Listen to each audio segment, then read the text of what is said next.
Humberto, como tú decías, estamos con el ministro Mieres para que nos explique lo que ayer se conversó y las pautas que presenta el gobierno en este Consejo de Salario, para que lo explique, que lo entienda el trabajador, ¿no? Básicamente, ¿qué propone el gobierno? Bueno, terminado el periodo de puente, la propuesta del gobierno es un nuevo periodo de 2 años, ya no un puente, salvo para los sectores muy afectados, que todos sabemos cuáles son, los que están vinculados al turismo, al deporte, a los espectáculos, salvo para ellos, en donde se plantea un nuevo periodo de puente, esperando que en un año haya una situación mejor. Para el resto es 2 años, que era un poco el pedido. Antes de presentar las pautas, nosotros habíamos registrado las preocupaciones de los 2 actores. El sector empresarial hablaba de la necesidad de tener en cuenta la heterogeneidad de realidades en los distintos sectores. Por eso nosotros dijimos, bueno, para los más afectados un periodo de puente de 1 año, para el resto 2 años y a su vez con una pequeña diferencia entre microempresas y el resto de las empresas de los sectores. O sea que atendimos esa preocupación. A su vez el PIT-CNT planteaba, por un lado, que pretendía que hubiera una ronda más larga, de 2 años, cosa que atendimos, que empezara la recuperación salarial en enero del 22, es decir, como habíamos dicho en el periodo puente. En ese caso incluso estamos adelantando, porque la propuesta incluye un aumento salarial que ya tiene un componente de recuperación a partir del 1 de julio, y pretendían también que hubiera un aumento el 1 de julio, cosa que no estaba clara porque no lo decía el periodo puente. Y efectivamente va a haber un aumento de 2,5% a partir del 1 de julio con un componente de recuperación. Por lo tanto, hemos atendido las preocupaciones.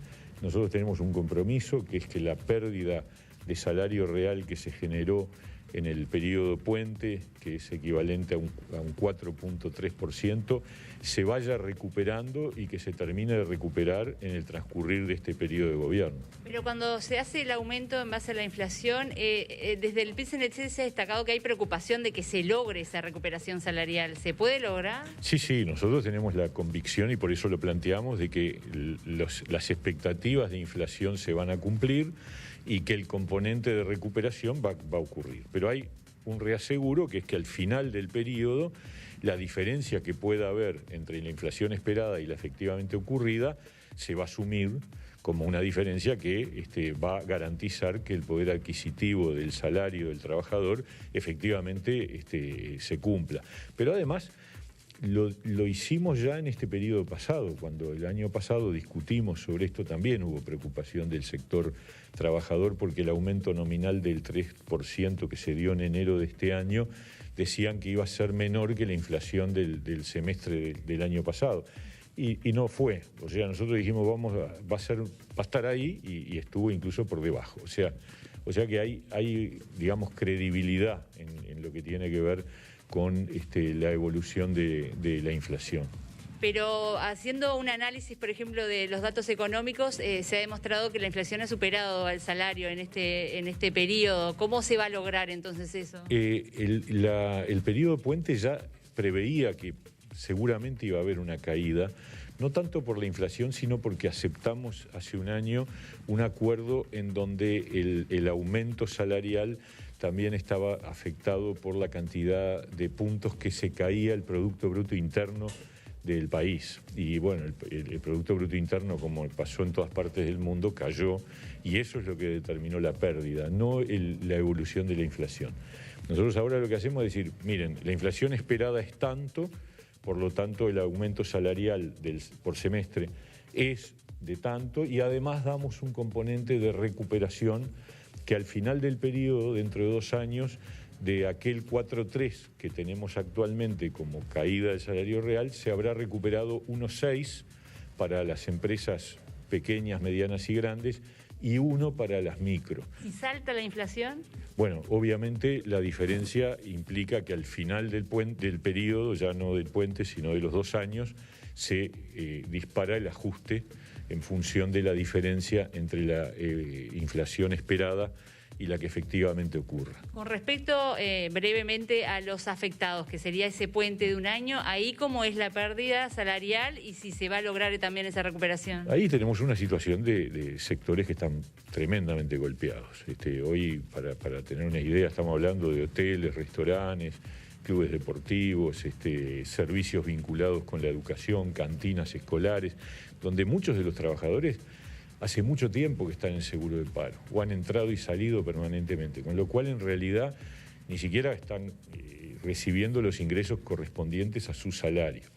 Pretender que nosotros pudiéramos dar un aumento ahora, en julio, para todos esos sectores es imposible. Imposible porque hay muchas empresas al borde de cerrar, algunas han cerrado, otras ante un aumento salarial probablemente opten por despedir gente. Bueno, nosotros dijimos, esto hay que tratar de sostenerlo. Hay un aumento único el 1 de enero de 3%, y en junio del año que viene, con otro panorama, espero, yo creo con una recuperación, con un turismo que ya habrá pasado por una temporada mejor, entonces ahí nos sentamos y ya definimos pautas salariales para otra realidad y con otro plazo. La idea es, ahí en ese sentido, es asegurar que continúe el empleo, que no despidan a personas. ¿Se puede garantizar eso? Bueno, garantizar no se puede porque las decisiones empresariales de los puestos de trabajo dependen de las circunstancias, pero sí ayudar, como hemos ayudado con los seguros de paro. Nosotros tenemos, miren, hay más de 2.000 trabajadores que han estado en seguro de paro de manera continua por más de un año, o sea que están prácticamente desde que se declaró la emergencia sanitaria. ¿Por qué? Porque las empresas en donde están no tienen actividad. Entonces, esa es una realidad que tenemos y que tenemos que cuidar, porque además el Estado ha exonerado aportes patronales, hemos establecido requisitos diferenciales, refinanciaciones, baja de tarifas, etcétera. Entonces, tampoco podemos en este momento cargar con un aumento salarial que probablemente lo que determine es la pérdida de puestos de trabajo. Es una fantasía decir, bueno, le aumento el salario, pero en realidad ya no tiene salario porque la empresa cerró. Entonces, por eso vamos a esta situación que es de emergencia como la situación misma del sector, ¿no? Mieres, la última, el BPS hace poquito dijo que hubo irregularidades de algunas empresas en cuanto a cómo es el funcionamiento de los seguros, que algunas empresas como que aprovecharon y están haciendo infracciones. ¿Cuál es la situación y qué pasa ahí también? Es decir, ¿se tiene en cuenta que hay empresas que están utilizando el seguro flexible y están haciendo una jugada diferente? Bueno, el seguro de paro parcial tiene algunas dificultades de control, tanto para el BPS como para el Ministerio de Trabajo. De todas maneras, hemos detectado algunas situaciones de irregularidad en el uso y se han aplicado los procedimientos administrativos y las sanciones que corresponden. De todas maneras, en el balance entre el riesgo de que haya maniobras indebidas y la utilidad del instrumento, hemos decidido que el instrumento es muy útil, el seguro de paro parcial, y por lo menos hasta septiembre lo estamos sosteniendo porque nos parece que es un camino que ayuda a la reactivación del empleo y al mismo tiempo evita que se pierdan puestos de trabajo. ¿Podría seguir después de septiembre? Puede, no es seguro. Nosotros tenemos unos 28.000 trabajadores de acuerdo a los datos de mayo, todavía no tengo los de junio, pero de acuerdo a los datos de mayo hay unos 28.000 trabajadores entre seguro de paro parcial y flexible, o sea, las modalidades distintas al seguro de paro total. Bueno, vamos a ver cómo evolucionan hasta septiembre, ojalá vaya bajando y obviamente si vemos que esta red de contención ya no tiene tanta significación, obviamente en algún momento se desmonta, pero este es un tema como el aterrizaje de un avión. Uno tiene que lograr que el aterrizaje sea suave y sin costos. Si uno se precipita, bueno, puede tener un costo importante, ¿no? Gracias. Un gusto. Bueno, allí entonces la postura del gobierno con respecto a estos consejos de salarios y recordemos que va a haber una próxima reunión el 19. Ahora volvemos con ustedes.